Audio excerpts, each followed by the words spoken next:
Hi, everyone, and welcome to SideQuest 14 of High Scores, High Stakes. New year, new pod. Who dis? I am your host, Mr. Lava Lava, and with me, as always, are my co-hosts. Happy New Year, lover. Happy New How Year, are mate. we? Good to be back. I'm all right. I feel a bit older now. It's 2024. That's it. It's a new dawn in gaming podcast content creation, and we're happy to be a part of it. And you know, the big thing here is our first full calendar year of podcasting. Oh, the anniversary's coming up, yes. Very soon indeed. 5 or 6 weeks away from the first year, 1 year anniversary of High Scores, High Stakes. We might have to do Crazy. something special for that. Who knows what it'll be? Because, no, I genuinely mean that. Who knows don't what it'll plan that be? far Because I ahead. haven't a clue. Also with us is Sherry, who apparently hasn't changed his clothes like myself in a week because it's been Christmas. And who has time for showering or changing clothes? How are you, Sherry, mate? I'm good, mate. That's what I was about to say. That New Year, same clothes, Same garb. same garb. I'm wearing it all year round. 20, Right, why not? 2025, let's be happy. The year year of of the the ood. Santa onesie. Very comfortable. It looks warm. It's looks very warm. Like a hug. So, what are we doing this week? Okay, usually High Scores, High Stakes for our first time listeners is four friends participating against one another in a league table. In PlayStation games, every week we pick a new game and we challenge each other to that game. The winner gets 3 points, second place gets 2 points, third place gets 1 point, and fourth place gets 0 points. That is not what we're doing. It is the festive season. It is a time for people to get together and enjoy their company. And that is exactly what we're going to do this week. Because it is the first Monday of 2024, there is no better time in my mind to speak about the games of the year gone by, 2023. So, what we're doing is we are going to be discussing games we've played and picking our own personal game of the year. There are rules to these things, gentlemen, and please do not shirk these rules. They are very important that we all, if we don't stick to these rules, the very fabric of the universe could get torn apart and the world could be destroyed. This might Or you'll look be like docked points in season 3. in season 3. I like that. Right, so here's the rules. Rule number 1. We're not allowing remakes. I am not Jeff Keighley. This is not the Game Awards. We are not going to allow Dead Space or Resident Evil 4 remake to get a Game of the Year gong. Can't be having it. Not even going to be allowed in the list. Take that, Keighley. You like that, do you? Wash that down with some Mountain Dew. How about that, kid? I like how you sat and waited for a response as if Hello. he was here with us. He's here in spirit. He's mate. in his He's here home, in absolutely spirit. furious right now. They He's can't keep getting away with Curses, us. lover. His tiny glass of sherry just, get me the address of Mr. Lover Lover. Because that's what he sounds like in my mind. He sounds like an angry Northern Irish gruff man. Big despite Bond the fact he's villain. American. We- Rule number 2. We're getting off track here, gentlemen. Rule number 2 is it's a game we must have played that game. And rule number 3, the most important rule, it must have been released in 2023. That is it. No remakes. The game, we must have played it and it must be released in 2023. Are those clear and easy to follow? No excuses for anyone to not follow it, I think. Crystal. Easy. Beautiful. So before we get into our games of the year discussion, and I think what we should do is give the people what they want. And what people want is more Name That Game. The greatest game show in podcasting history. The people want it, so we're going to give it to them. So let's get straight over to Name That Game. Here we are in the Name the Game studio. It looks like our normal studios, but it's completely different because there is a live studio audience this week. Kind of Good works. lads. I like how we knew to clap as well. You knew the assignment. Well done. Right, Top so tier. what is Name the Game for our first time listeners? Name That Game is born from me spending far too much time perusing Amazon's user reviews for video games. So I have took the best reviews I could find for different games. I'm going to read that review, and it is the job of my co-hosts to guess the game from the review. If they aren't unable to do it from the review, I have 3 clues. After each clue, they will get one further guess.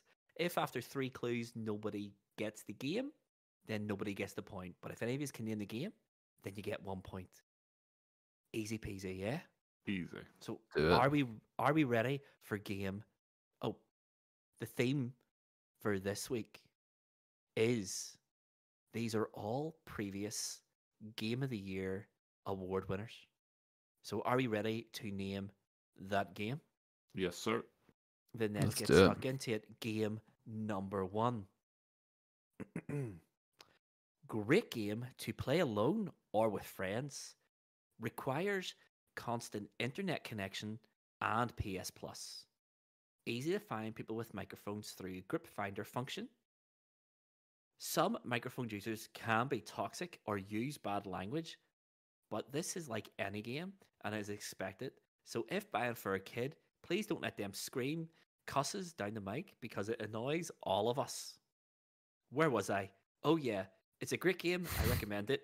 If you enjoy it, then it's got the potential for several hundred hours of fun, possibly 1,000. Tomahawk, Sherry, name that game of the year. I feel like I've read that before. You know that. That's really Oh. eating me alive right now. Here we go. So it screams massive online fan base. I'm gonna go with Apex Legends. Okay. I don't know. Destiny 2. Okay. Nobody has named that game of the year. Clue number 1. This won Game of the Year in 2016. Tomahawk, Sherry, name that game of the year.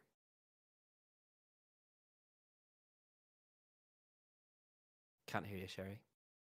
I was just whispering to myself. Oh, okay. I Remember to cut Outer that. monologue. I literally just said like really lowly, just 2016. Yeah. Yeah. I'm trying to I'm think because you said it was like a group game, so that's why I originally said Division 2. Is it Overwatch? Oh, that's a good shout. That shout. is a very good shout. I'm going to say the Division 1. And is Overwatch your guess, Tomahawk? Overwatch is going to be my guess, yeah. Okay. Well, someone has named that game of the year, and it was Tomahawk. Hey, And I'm look not at gonna that. lie. Well done. I'm not gonna lie. I'm kind of disappointed because my next 2 clues were god tier clues. Do you want to hear them? Yeah. Let's go. Yeah, let's hear it. Okay. Let's wrap that up. Clue number 2. This game won because there was hardly a blizzard of good games this year. Class. That's a good clue. That. Clue number 3. You better get your acty together if you are to name this game of the year. See, Fair Activision play. This is Blizzard, the first you time see you've that put. there? It's the first time you've put puns into your clues, so I Yeah. commend that. I commend that even more, actually. Well, all the clues are kind of puns this week, because it's New Year, new pod. Who dis? Are we ready for game number 2? Yes, sir. Oh, let's do it. I'm feeling good. Game number 2. This is by far one of the best games I have ever played, to the point I have purchased it on the PS5, even though I have it on the PC and I've played through it multiple times. But I am here to talk about the PS5 version, so let's start with the graphics. They are just breathtaking and so subversive, along with a great story writing. You're dragged into the game and its environments. The story itself is gripping, along with contracts you can pick up along the way. Doesn't make any sense, that sentence. This version includes the 2 expansion packs. Again, the expansion packs are gripping and equally as beautiful. This is really poorly written. It really would be hard to pull yourself away from this masterpiece once you get started. Tomahawk, Sherry, good luck in naming this game of the year from that terribly composed review. But go on ahead. Let's hear your clues. Or your guesses, sorry. Is it Red Dead Redemption 1? Okay. I don't think it is because Red Dead only had Undead Nightmare, didn't it? Did it only have the one DLC? So it's my Red Dead my Online. original thought I was thinking was Horizon, but that only had the Frozen Wilds, so it's the only Yeah. one as well. I don't think this game ever had DLC, but I don't know for sure, so I'm gonna say Death Stranding Director's Cut. Okay. Okay. Nobody has named the game of the year. Clue number 1. It was game of the year in 2015. Name that game of the year. Can you read part of the review back to me about I'll read the full review and I'll try to yeah, cut out please. the pauses. So this is by far one of the best games I've ever played, to the point I've purchased it on the PS5, even though I own it on PC and I've played through it multiple times. But I'm here to talk about the PS5 version. So let's start. The graphics are just breathtaking and so subversive, along with the great story writing. You're dragged into the game and its environments. The story itself is gripping, along with other contracts you pick up along the way. This version includes the 2 expansion packs. Again, the expansion packs are gripping and equally as beautiful. It really will be hard to pull yourself away from this masterpiece once you get started. Name that game of the year. Sorry, it just sounds that it's got an up-res remake then, or re-release or something. It's so bizarrely written. Yeah, like it sounds It's like the it was two- out in it's 2015. And it says he bought the PS5 version, but there's like 5 years between those two things. Indeed. But who says it won game of the year on the PlayStation 5? Nobody. See, And it's the 2 DLCs that I'm like overly focused yeah, on. I think I'm and I overthinking it can't- too. But it's hard to think of a PC only game winning Game of the Year, so that makes me think it may have been a port from the Xbox. Possibly. Look at us trying to be rational about our guesses I now. know. We're maturing in the new year. Is it? It's not going to be too soon. No, no, it's not Red Dead Redemption 2. That doesn't even Think have a of PS5 launch. Think yet. of launch titles. Don't make me say it. It's not even probably. It's probably not even. It would have been launch because 2020 was launch year, Mm-hmm. and I only bought one game at launch for the PS5, and it definitely was on PC before. Only because I'm pitching for this next clue, and I know because it's wrong, because I was talking to Love about this the other day. God of War. Okay. Sherry. I know that it's wrong. It's pretty solid guess. Just throw a guess out, get the next clue. Final Fantasy 15. Okay. Nobody has named that game of the year. Clue number 2. It was developed in Poland and based on a Polish fantasy novel series. Name that game of the year. The Witcher. Is it Disco 3. Elysium? No, it's The Witcher 3. Oh, it was yeah, it is The Witcher 3. Somebody has named that game of the year, and it is Sherry. As Which soon as you ties it said up. Polish. Polish, yeah. The third clue was you can seduce many characters throughout your playthrough. Well, I think I've never played this game. I tried to play it. I absolutely detested the control scheme for it. It feels so. It's not nice. It's Yep. not a nice playing game. It's actually a really good story. Like once you kind of get past the first sort of town and all their like convoluted missions, it is a really good game. But you have to be really into The Witcher, and I just don't think I'm there yet. Okay. So that means after 2 games, the score is all tied up. So it's a good thing I have a third game in order to get a winner here. So this is for the win. Are you ready for game number 3? Sir, Let's go. Okay, let's name that game of the year. I need to admit, the beginning of this game is honestly absolutely horrendous. You begin the game and play the short tutorial. Once you complete that, you have the whole world at your fingertips. Well, not really. You learn the basics of fighting and kill off any simple NPCs you bump into, but as soon as you come across anything that isn't a zombie, you are toast. Don't even get me started on the first compulsory boss. It is an absolutely disgusting intro to a game.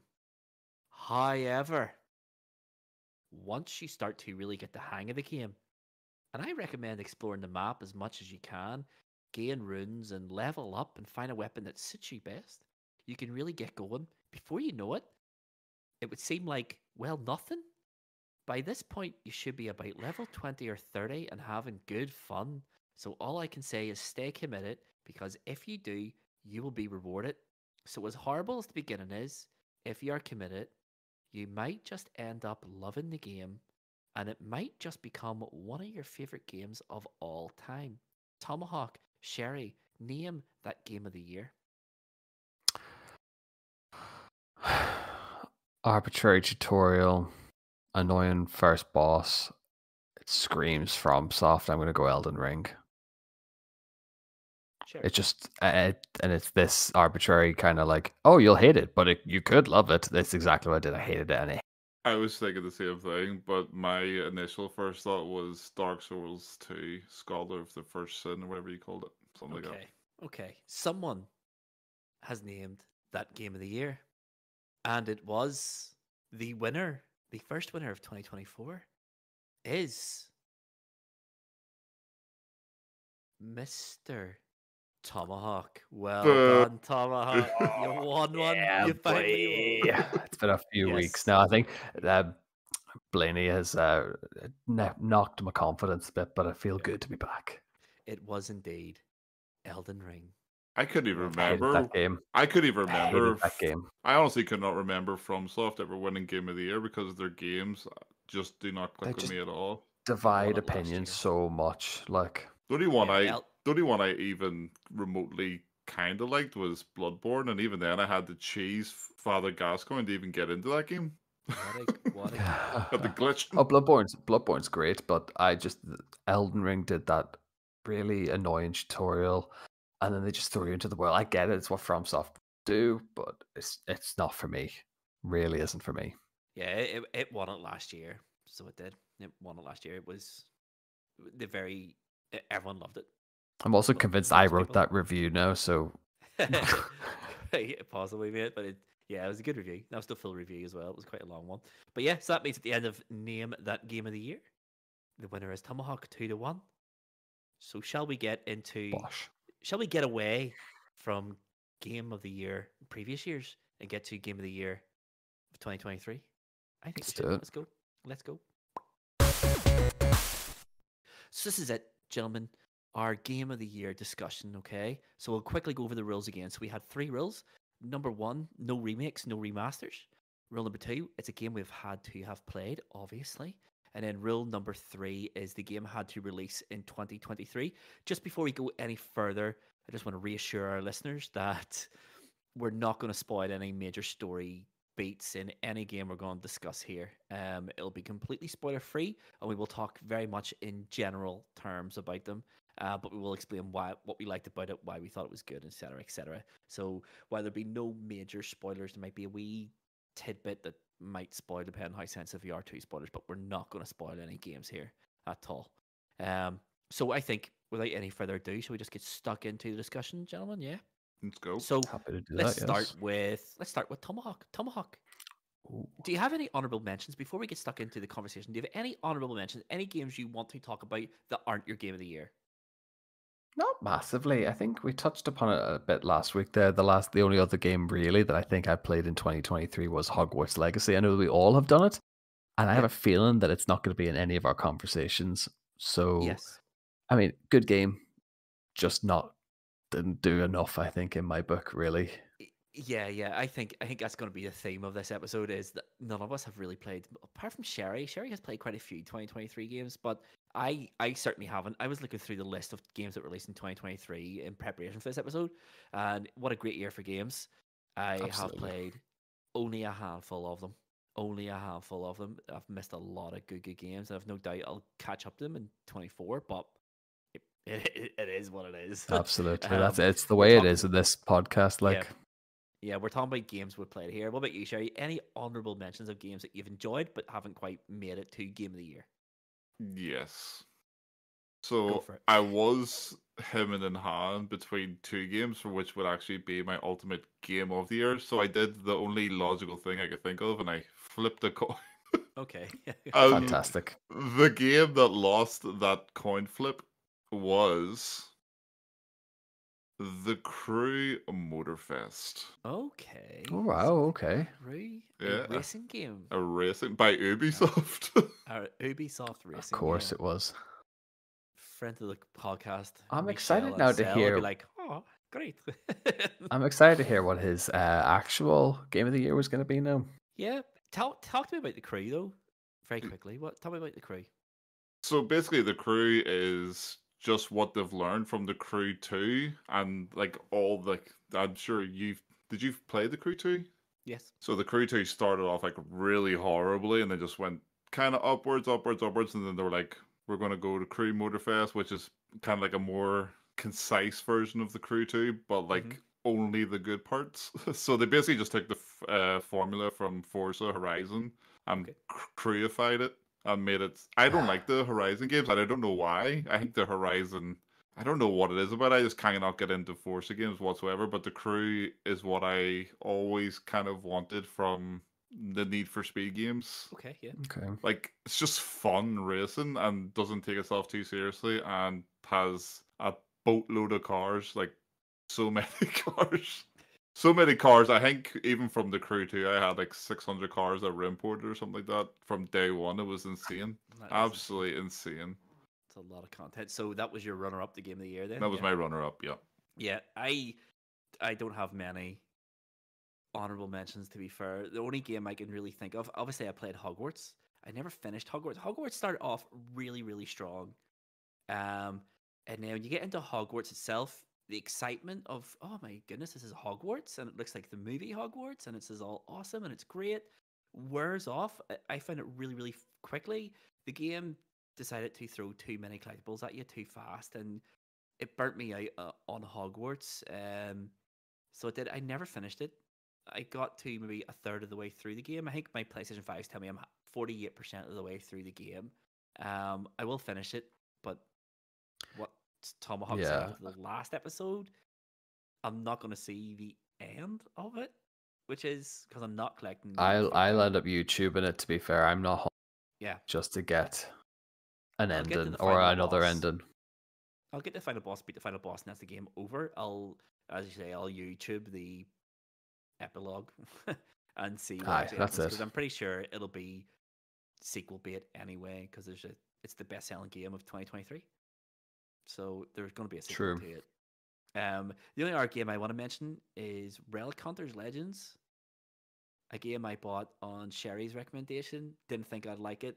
Absolutely love it. One of my most played games of 2023. So it is, and then it's just a great game. It's just a top-down twin-stick shooter, looter shooter. Really, really addictive. Really, really good Class. fun. Really, really charming, and the story is really funny as well. It's just a great, great game, and not many people have mentioned it, probably because it's a remaster, I suppose, or a reimagining. Reimagining, yeah. A reimagining, because there's way more content. The story's different and stuff. And then the other game I want to mention, because it released on PlayStation in 2023, is Monster Hunter Rise. Probably the second best game I've played this year. Okay. Although it Now never I've released on dipped into Switch. Monster Hunter Rise now, so I think that's another conversation for another episode. Yep, I have talked about it so much recently in this podcast. I'm not going to bore you.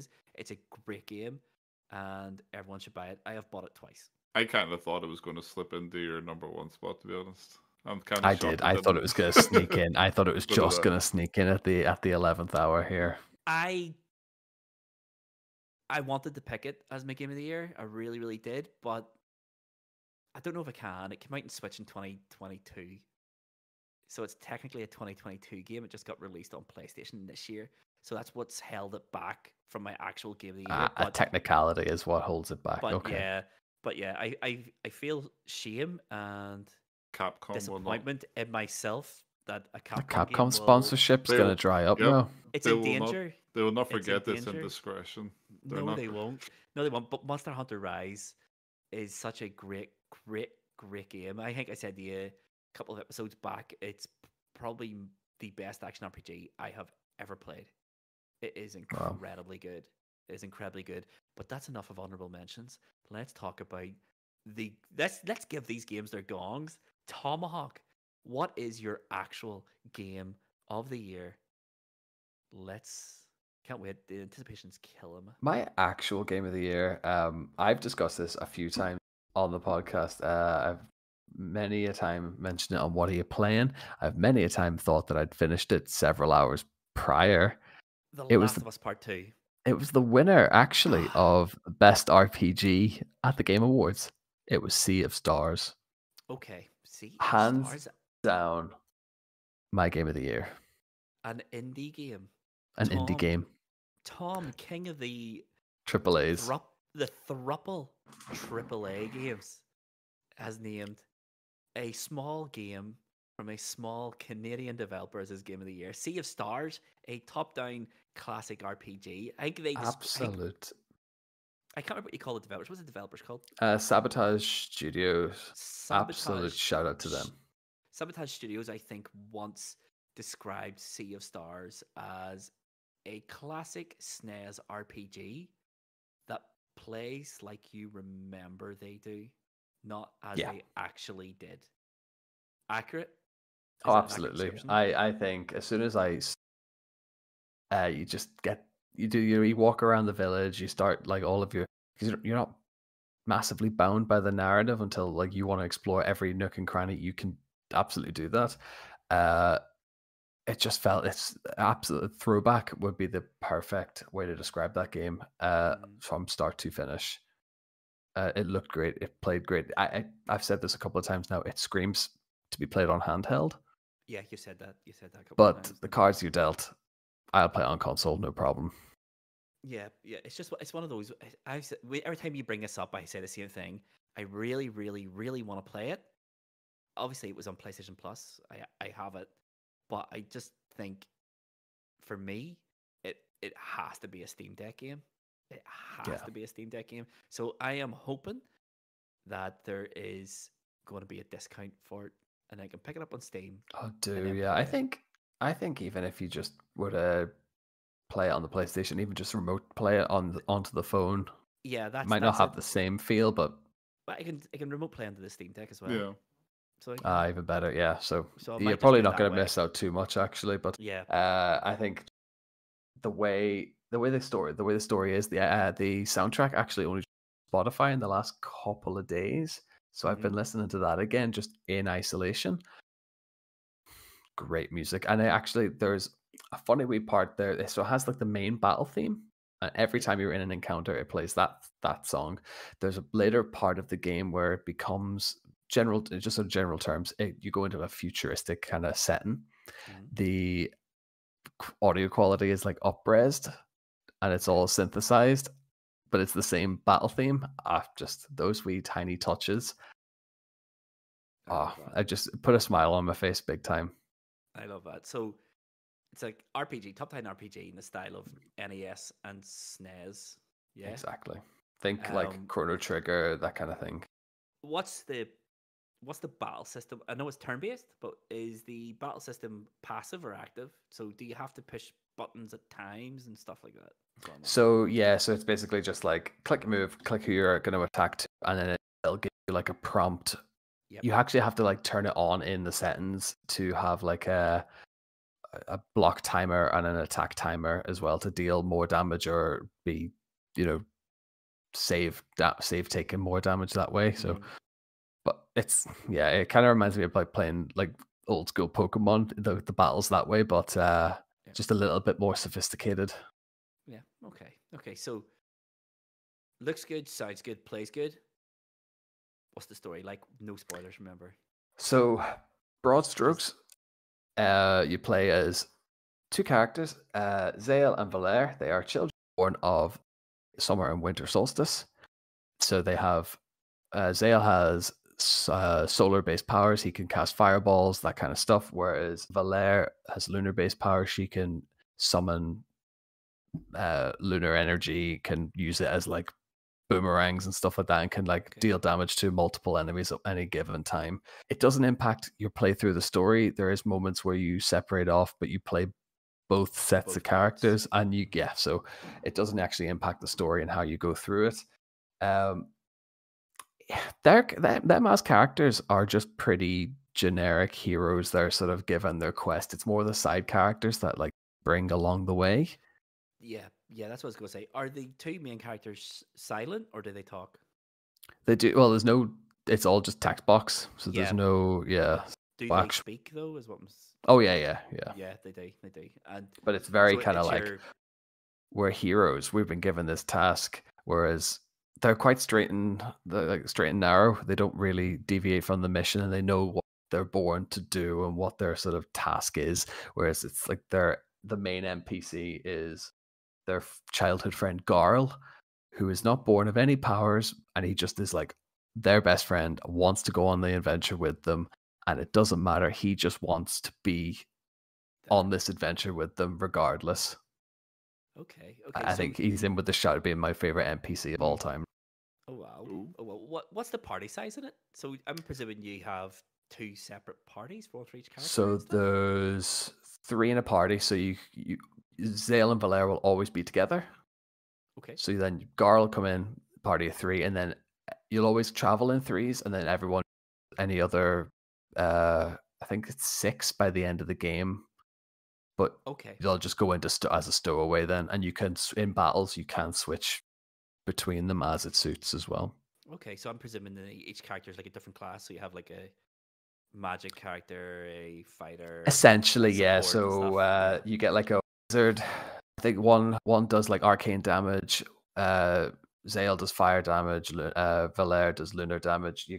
There is another character. She does like poison damage. Mm-hmm. And then there's 2 characters who are basically like brutes, like Garl, and then there's another character called Bist, who is a cloud beast embodied in a living glass body. So this is kind of bonkers lunacy that you have to deal with. It's very classic JRPG sort of stuff. That's it, yes. So this character he's just a spirit bound to the earth. He's encased in a body of living glass, and the living glass will only hold his will, and his will remains resolute. So it's kind of the reason he exists is purely on will for the mission to succeed, which it's excellent. Like a lot of those wee niches and stuff, but again, it's the side characters that are doing it for me. It like classic Final Fantasies. It's always exactly, yeah. You remember, Final Fantasy always has that problem where problem in inverted commas, depending on how you viewpoint it, is that their main protagonist is always quite dull. Like Cloud, that's it. Cloud's iconic because of his sword, not because of his character. And the same with Squall. Squall's iconic because of his gunblade. They're not particularly well regarded as characters. It's just certain visual traits of them, whereas it's the side characters you remember a lot in those games. Everyone likes Barret. Everyone likes, you know what I mean? It's just, it's always about the side characters in RPGs. Yeah. It always is. There's always one NPC that everybody seems to love, and it's great. Drives home about, Yeah. So Sea of Stars.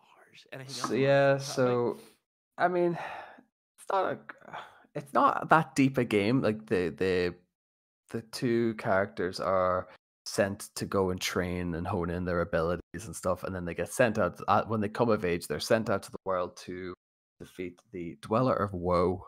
Now, the idea is these Solstice warriors can fight these Dwellers. They need to fight these Dwellers when there is an eclipse. So that's when their powers are at their peak. Little do these guys know that there's a lot of exterior motives at play. Some dark presences trying to resurrect other Dwellers, and it is quite a heavy game. It's a 25, 30-hour campaign, really. Mm-hmm. There's a lot to sort of digest it without sort of going too far into it in spoilers, because like each sort of section does divulge an awful lot of narrative and lore dumps, really, as well. So I can't recommend that game enough, to be honest. Okay. Well worth it.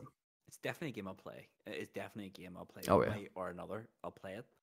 I just don't want to spend money on it because I already own it. In essence. Exactly. In essence, yeah.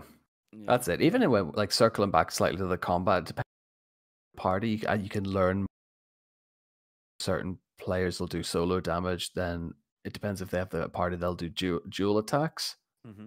So one instance is Valere will use her lunar powers to carry like poison damage, and it'll do damage to the whole villain party.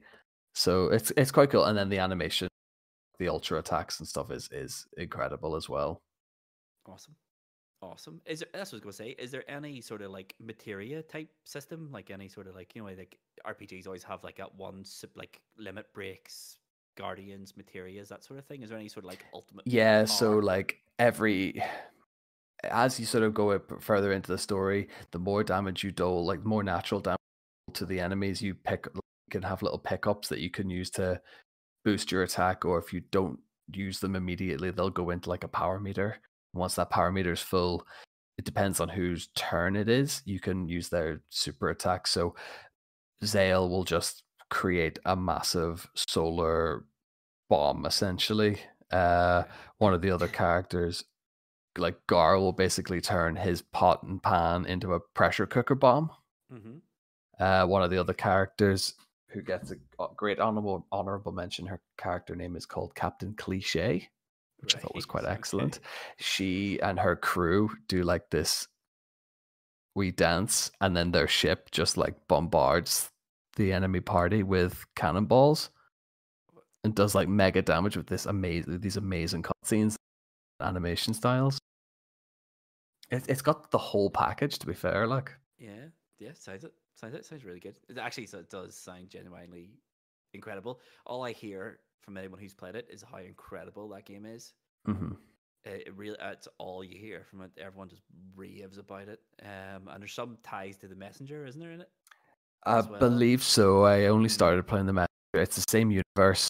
Yeah. That much I do know. Yeah. The only it's not negative, but it just made me very conscious about this. When the game finishes, it'll give you like the normal story ending, and then something in the map will prompt that was sitting the whole way through the game. It was idle. It would do anything. You couldn't interact with it. You could suddenly interact with it. So it gives you like 5 totems essentially, and it's like, oh, you have to go and do 5 more little quests. Okay. And it gives you, I don't want to say the true ending, but it gives you a true ending essentially. So you can happily leave the game where it is, or you can put easily another 6 or 8 hours into the game and get this better rounded off ending, I suppose we'll call it. Okay, yeah, that sounds good. It's hooked me in enough to go, don't delete it just yet. You'll get back to it. Yeah. It's one of those ones. I think that is a perfect point to finish on the discussion of Sea of Stars. We're talking about endings. Beautiful work. So Sea of Stars is Tomahawk's game of 2023, which brings us on to Sherry. Sherry, tell us, what is your game of the year, mate? I don't know if anyone's ever going to see this one coming, to be fair. But I'll say this, I'll preface this, right? So 2023 for me was, like you said at the start, I bought a lot of games. Yes. And there was a lot of games I'm like, I really could not care less for you. Like, really couldn't. Because there's a lot of good games, but a lot of good games that I didn't particularly want to play, put it that way. It's like, you know, you have to get in like kind of like the right headspace. And all I wanted the whole year was just proper games, like games, like like an arcadey game. Yes. And the game that captivated me the most, to give it my game of the year, is Capcom's very own Exoprimal. Capcom Dino.com. Yes, the sponsorship is back on. See, I'll get Dino Crisis if you won't. Incredible. Tell me about. Actually, yeah, tell me about Exoprimal. Okay, we all know what it is. Yeah, What made it your game of the year?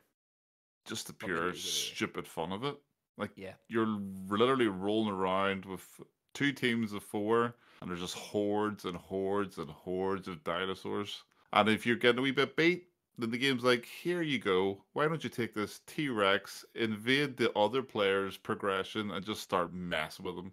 Why not? Oh, incredible. It's just stupid fun.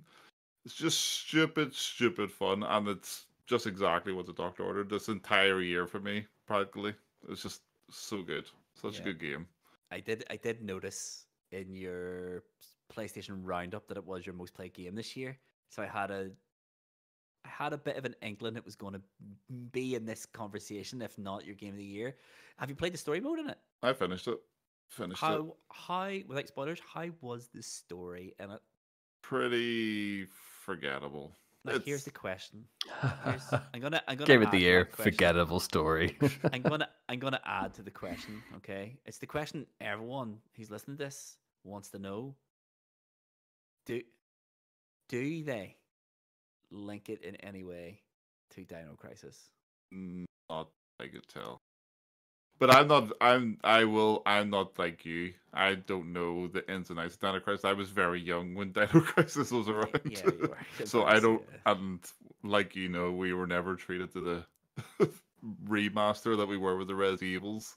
One day Yeah. we'll get So there. I If remember it the same way I remember someone like Parasite Eve. Yeah, yeah.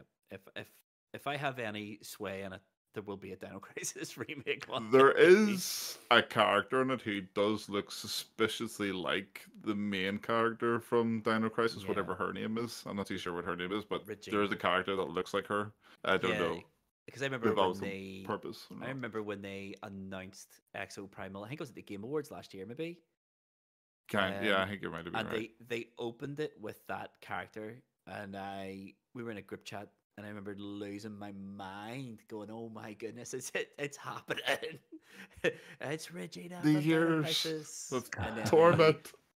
and then they pulled the rug from under my feet and give us Exoprimal. Exoprimal is a game I want to play since that reveal, because the reveal trailer for all of its faults, mostly that wasn't Dino Crisis, it just looks incredibly good fun. Is it like I played the beta, and I know that it's a 4v4 and it's like a race through like a assault course, for lack of a better phrase, Yeah. of slaughtering dinosaurs. Is there any sort of like one thing I would have loved to see from it is like a wee bit of Division type gameplay, when you're playing through the single player campaign. Can our players join you and stuff like that? Or is it solely single player? No, it's not single player at all. There's At no all? single player at all. It's all Oh, online. really? So the way the campaign works, from what I could tell, was so you're going through this campaign, and it's kind of done in like, I don't really know a way to describe it, but there's like major plot points. So in Mhm. between those major plot points, maybe like 5 or 6 like little story beats. But while you're progressing through those story beats, you're only limited. You're very like limited to like a certain amount of maps and game modes. Mm-hmm. So like I remember when Exoprimal first came out, a lot of its major criticisms was it's very repetitive. And then the people that were like me, that were deep in the weeds at this point, were like, no, you need to play it. You need to play it because you'll eventually unlock more modes, which is kind of stupid of Capcom, because a lot of their more fun modes was like Later on. 8 or 9 hours into the game, and Okay. by that stage you've played the same stage like maybe 100 times each. Oh, You know what I mean? okay. But the major complaint with it was the same one I had in the beta, which they did address and made it optional for the most part, the PvP at the end. So every time you finish the stages, so you'll do like, I think it's like 4 or 5 stages per level, Yeah. and at the end you'll get like an end game. So it'll usually be, if you have it on normal, it'll usually be PPV. PvP, Okay. PvP, what? Or sometimes you get lucky and you get like these major like boss battles. Like I can't remember what you actually call them, but like more souped up versions of like certain dinosaurs. Yes, I know. Yeah. The Okay. glowing things. Kind of like raids. So there's some variants of them that are absolutely crazy. I was like, I have no idea what's going on, but it's just chaos and it was just fun. Like, but the player versus player stuff is still kind of trash. I still hate it, and they've never Okay. really. I don't know if they've ever tried to properly fix it because a lot of players didn't like it. It just didn't feel like it fitted the game mode. See, I quite liked in the beta. I quite liked the player versus player. I thought it was fine. I thought it worked as well as you would expect a third person shooter with high mobility to work. It was all right. It was fine. I Yeah. didn't have any major issues with it at all. So you've talked about a lot of stuff that's disappointed. What did you like about it, other than it being fun? Why did you find it so much fun? So much fun, in fact, that for all of its faults, you've given it Game of the Year. But the weapons and the maneuverability. Yeah. So like the game, you've never stopped moving. You have like rockets, you have traps, you have grenade launchers, you have swords. Basically everything. So like it's all broken down like suits, and each suit like specializes in a different way of combat. So you have like literally one that's like a giant mech samurai. Just you were like, it's stupid fun. That's all it is. Just like manic, to be honest. It's a game you can play and you will always have a smile on your face. I genuinely believe that you cannot play that game and be like all down in the dumps. You can't be miserable playing this game. Yeah, Okay, that's you really can't. And pretty then good, actually. after, so that was during the main play of it, and then I think it was like a month after they released. I can't remember what they actually called it, but it's basically like a raid mode where you can go in with players or you can go in with randoms, which I tend to do, and you compete for the leaderboard for that weekend, which gets you like different types of rewards. You get like cosmetics and stuff like that there. Yeah, so that stuff actually relies on like a lot of understandings. So I've always, when I first did it, it would always take like maybe 10 minutes. And then the more you ran it, you were getting it down to like 2-3 minutes, and you're just like destroying things. Just like, because you knew because it never changed. It will change week to week, but that week it will stay the same Friday to Sunday. Yep, the same waves, the same spawns, everything will stay the same, which allows you that length of like learnability. And actually competing on skill rather than luck. It sounds pretty awesome. I was going to say to you, but I think you've answered the question. Are you playing it with randoms on the internet? Yeah. No one I know played it. No one I know even give it a chance. They were just like looking at it going, no. So I was like, okay, I'll go myself. That sounds like a season 3 game if I've ever heard one. It sounds like it's one of those games I've wanted to play, but I just haven't found either the time to purchase it, let alone play it. Yeah. I'll be honest. It just with this podcast and stuff, there's a lot of games that we're rattling through. But it's just one of those games that as soon as it was unveiled, I was like, that looks, once you get over the disappointment of it not being Dino Crisis, it just looks incredibly good fun. And I really enjoyed the beta. The open beta I thought was brilliant. I thought there's a lot to it. It sort of highlighted the game really, really well. And it sort of showed what the game was going to offer. But I just never, I don't know, it must have came at a bad time in the year. It was July, wasn't it? No, middle of July, yeah. I don't believe it was it? Was Yeah, it I that? think so. I was checking the PlayStation Store. Pretty sure it was July. I didn't think it was that late. 14th of July. I always thought it was like March time for some reason. It feels like a lot longer it released ago. I just feel like it came at a bad time for me to buy it, and then by the time it came round, other games had come out, and I was like, I'll get those instead. And that's exactly what happened with me with Exoprimal. But it is a game I will be playing, very much so. Get on it. Very much so. You can come join my weekly runs. I have been looking through websites, seeing if I can get a wee cheap copy, and I might just pick it up and treat myself. Why not? Why not? New year, new me, new game. Why the hell not? New game, who does? But yeah, so Exoprimal then. Anything else you want to say before we... Everyone buy it. Everyone buy it. Okay, fair enough. That's consumer advice if we've ever heard it. Don't give Capcom an excuse to drop it. So the eagle-eyed amongst you might notice that Cardinal's not here at the minute. Cardinal was unable to join us. However, Cardinal has supplied us with a handy dandy little edition of his game of the year. So I think we'll ping that up. Cardinal, tell me, what were the best games you played this year? And more importantly, what is the best game you played this year? What is Cardinal_Smith_ game of 2023? Well, Lova, thanks for asking. Because, there's so many great games this year. Final Fantasy 16, Baldur's Gate 3, Spider-Man 2. They're all out there. Diablo 4. Unreal played games. them? Have I played them? No. Probably I not. played Football Manager 2024. That's fantastic. But my game of the year, if I'm sticking to my PlayStation, what I've whipped on there and had the most best experience with. Plus for effect. Nice. Is Stray. Now I know what you're going to say. Stray came out in 2022, Yes. but it came out in PlayStation Plus for free in 2023 in February. It also came out in PlayStation Plus. I in mean- 2020. And I whipped it up like a Valentine's present to myself. I like his game of the year 2023. Game of the year in 2022. I love the way he It- took the rules that we set and has just smashed them into oblivion.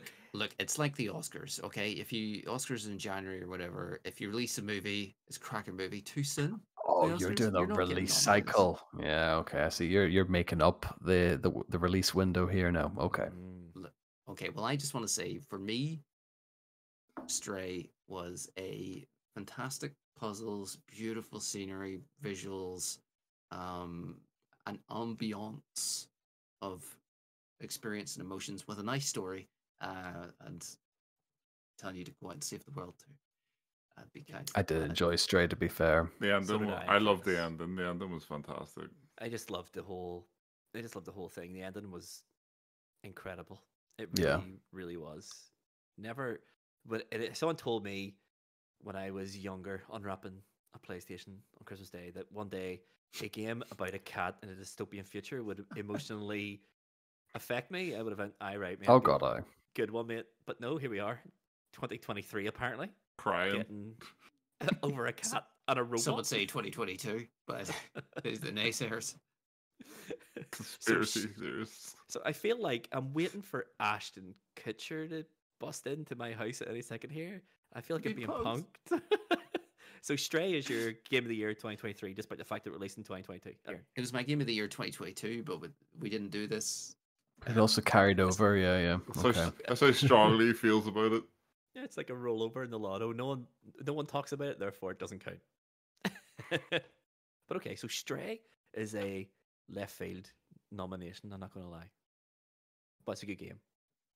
And That's a whilst solid I'm not choice. whilst I'm not happy about it, I'm going to lie it.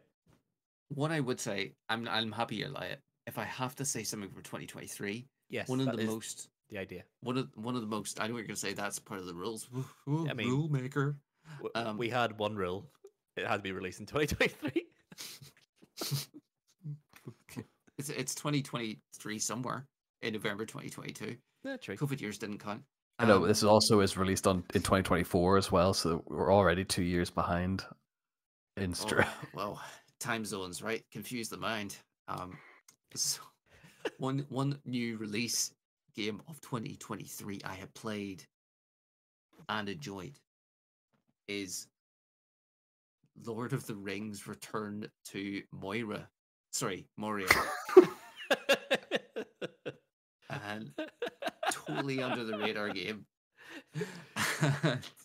But it is not that long, but actually a completely stand-up functioning, not that buggy group crafting survival adventure game where Nice. you play as a team. Okay. I've never heard of it, so therefore it must have released in 2023.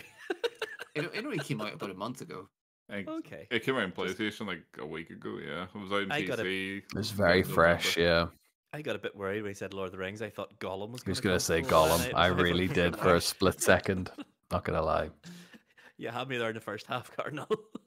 Still on my wish list. It's not too late, mate. It's not too late. Those January sales are gone. I'm sure Gollum's going to be like a $5. I'd be surprised at that. So, return to Moria and not Moira, Yeah. the link town, Not Northern Moira. Ireland. Nobody wants to go there. Okay, it's a left field choice, but I would expect no less from Cardinal_Smith_.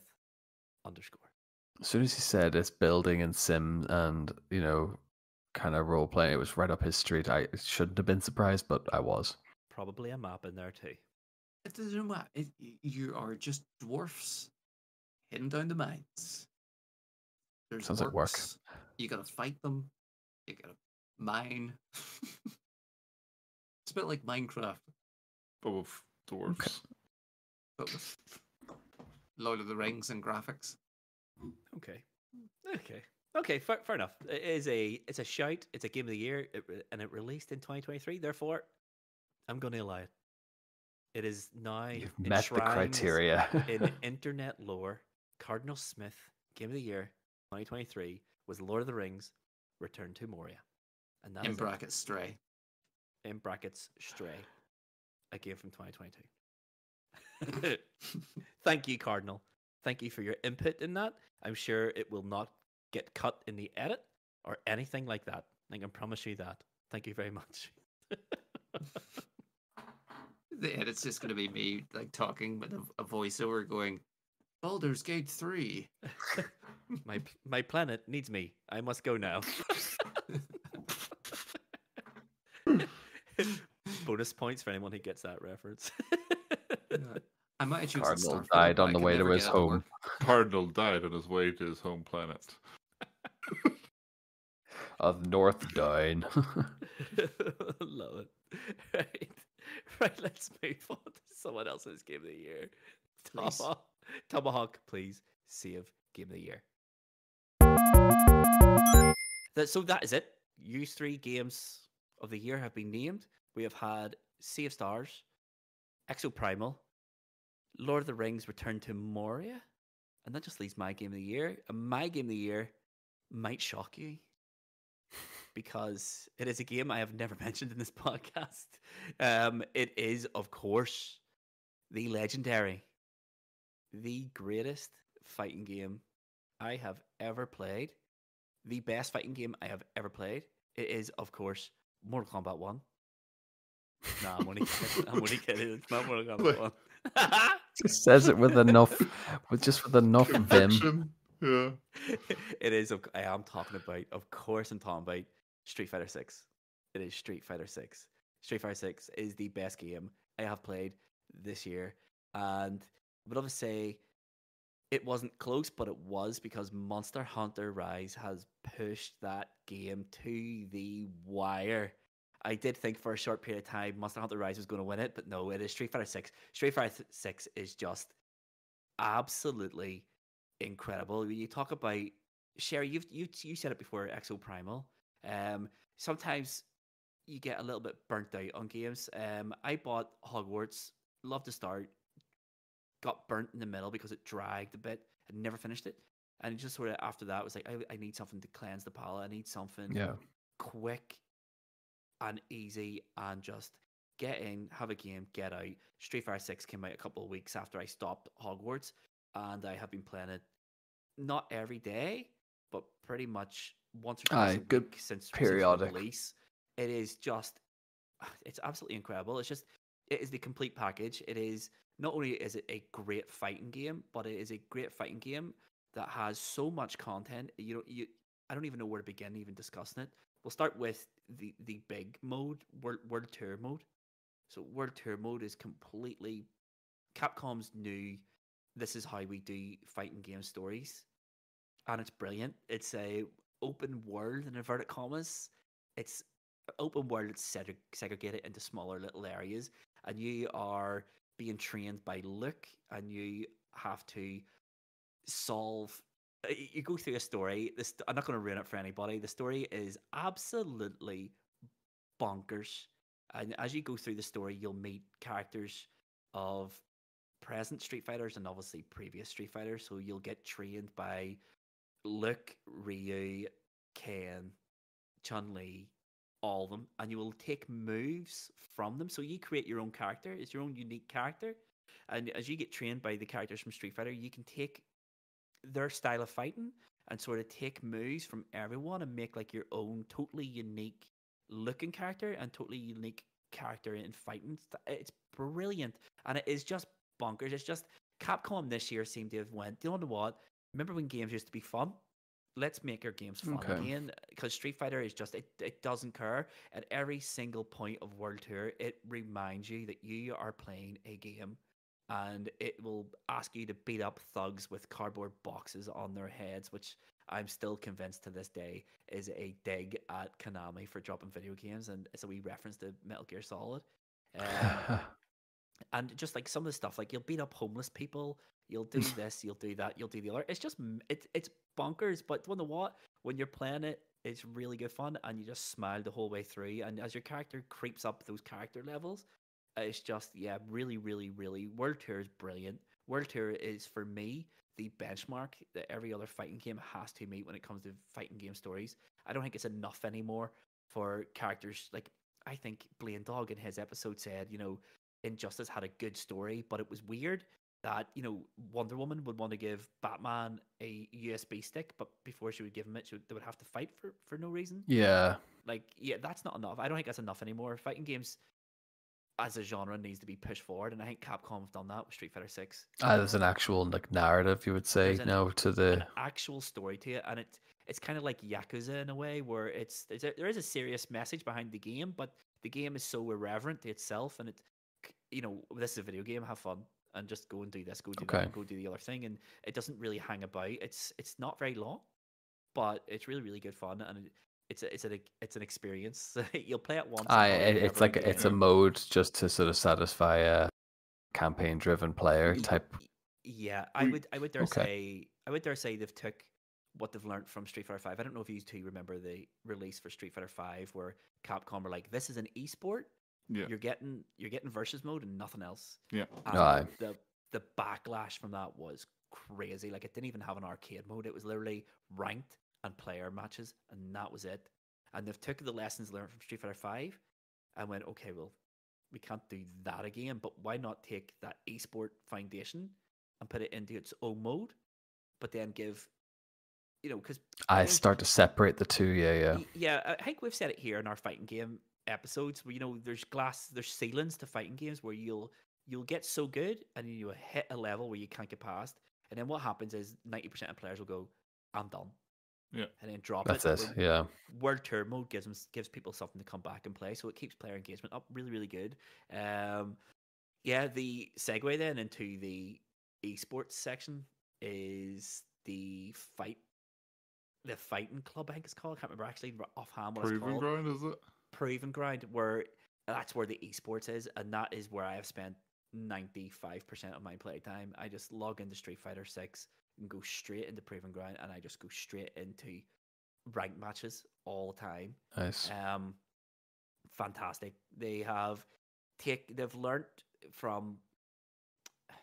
It's that glass ceiling again. It's the ceiling of fighting games. You get so good, and then you can't progress any further because you can't go up through the ranks because you're just getting.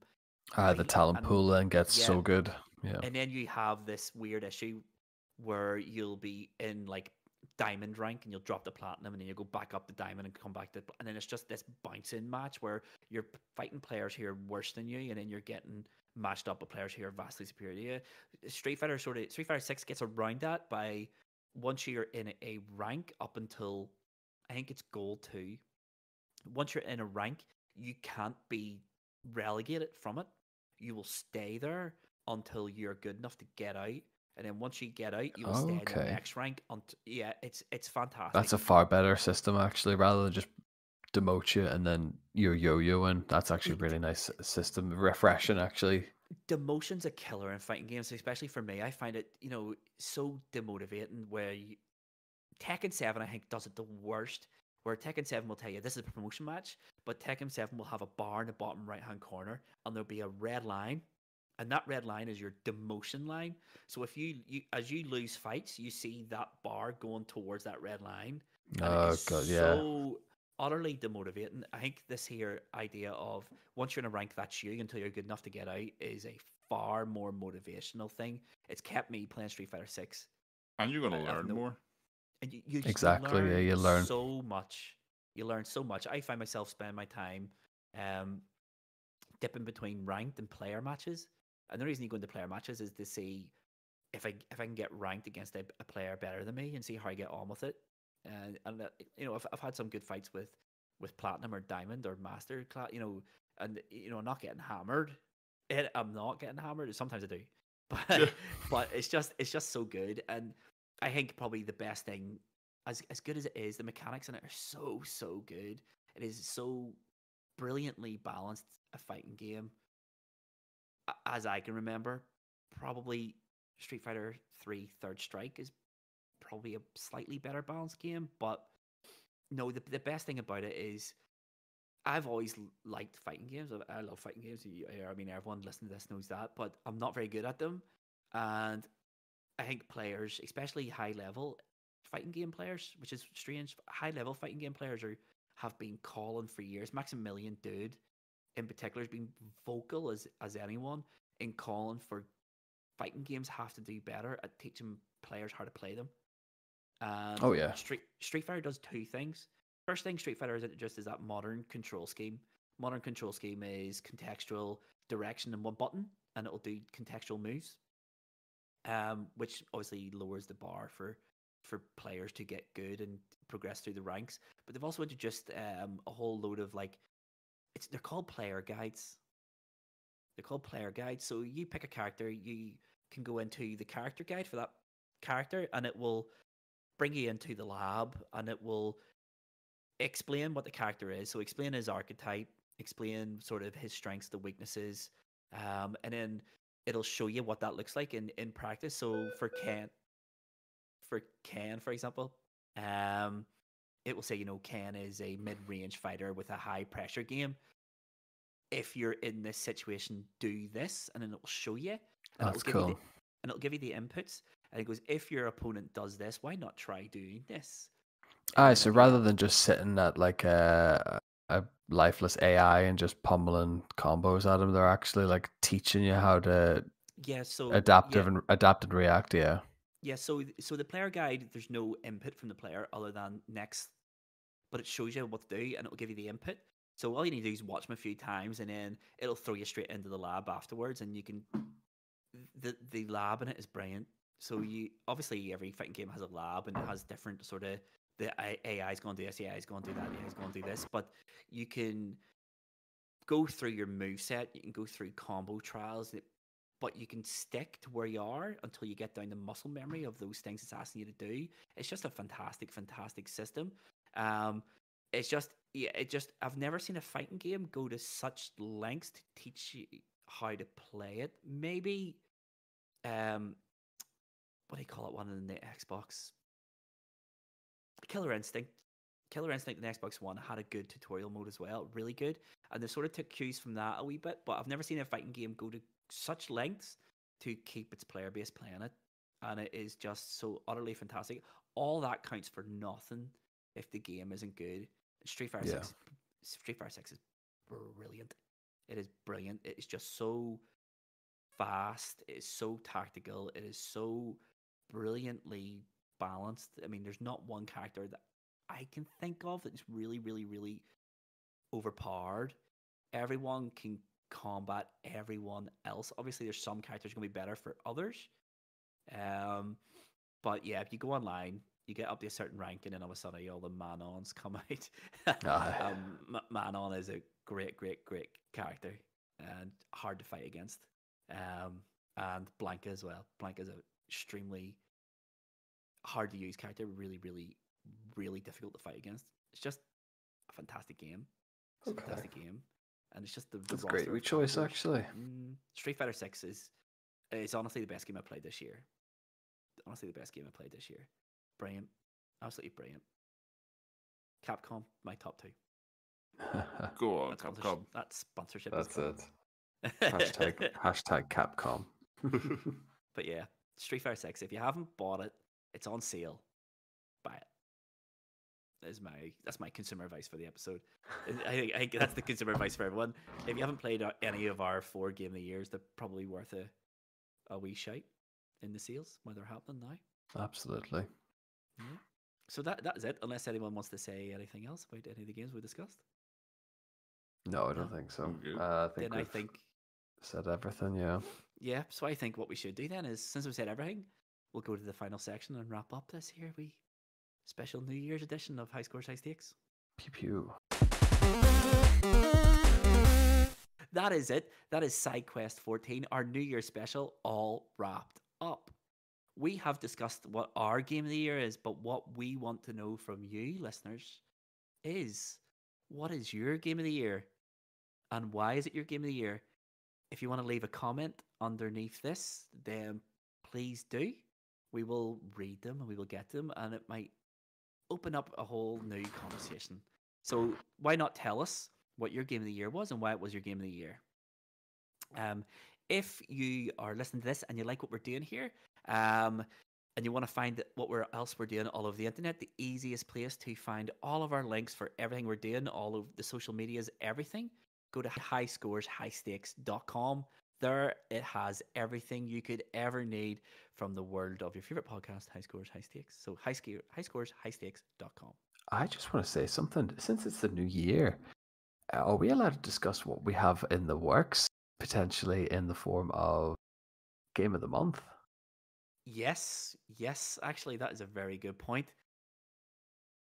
What we're going to be doing this year is at the start of every month, we are going to be announcing a game. It's going to be our game of the month. So it's like a book club only for video games. And what we're going to do is all 4 of us are going to play this game. And at the end of the month, we're going to release a special podcast in which we deep dive that game and talk about everything about it and our thoughts about it. So if you want to partake in this, then all you need to do is know what game we're playing. So for January, our first ever game of the month is the often imitated, never bettered Hideo Kojima joint Masterpiece. Metal Gear Solid, the first one on PlayStation 1. That is going to be our first ever game of the month. So if you want to join in the conversation, load up Metal Gear Solid, blast through it, and send us your thoughts on it by going to our website. There will be channels in the Discord as well, so everything will be type, but Discord will probably be the best place for that. That might be the best shout. Perfect. So if you want to join in the conversation about Metal Gear Solid, send us your thoughts, your feelings, what you think of the game, when you first played it, all that good stuff. Go to our Discord, links in the description below, or go to highscoreshighstakes.com, and there you'll find a contact us form. Fill it out with your thoughts and it'll go straight to us and we will get to them. When it comes to that episode at the end of the month, we will read out some of your comments and stuff and try to get the conversation from a whole load of angles. With regards to new things this year, there are new things in the pipeline, but just watch this space and we will announce them as and when they are ready. So with that being said, it is a new year. New High Scores, High Stakes. Who dis? I've been Mr. Lovalova. This has been High Scores, High Stakes. I'll see you next Monday. Love you all. Bye. Cheerio.